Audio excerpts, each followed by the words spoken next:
Hi, I nominate Pastor Marge for Best in Bloopers. Kasi I remember, way back, so many years ago here in Cebu, nakipaglibing siya dun sa isang old-time friend nila, dun sa pastor niya, kila Tito Uncle Navarrete.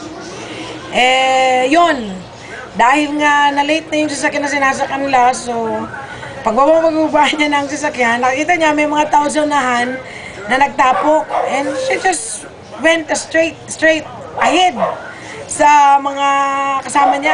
Ala, paspas kayo siya naog, sakyan na, dagan siya dito, kay ulay na lagi sila. Unya, pagkabot dito sa unahan, wala siya kabalungan niyang igagaw, sige, panawag niya nga, Ate Margie, hindi, dyan ang patay natin, doon sa kabila. Pero dahil medyo malayo na yung distance na doon sa pinsan niya, di yan naririnig. Kaya dire-diretso siya. Tapos yung mga tao na naka-block, syempre, dahil ibababa na doon sa pit. So sabi niya, pwedeng makidaan dahil alam niya, late na siya. Tapos alisa naman yung mga tao na nag-emote pa. Sa wakas, naabutan siya ni Kuya Billy. Tapos sabi niya, Ate Marge. Sabi niya, bakit ba? Huwag ka magulo, bakit ano? Sabi niya, kasi hindi naman yan si Tio Eli nandun sa kabila. Hindi yan patay natin, ha? Kaya pala wala akong kakilala dito.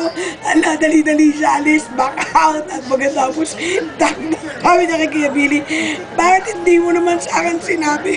Sabi ni Kuya Billy, kanina bakit tinatawag? Hindi ka nakikinig. Si Tio ang nagkwento sa akin. Kaya si Tio, awayin mo, Ate Marge. I believe ikaw ang panalo.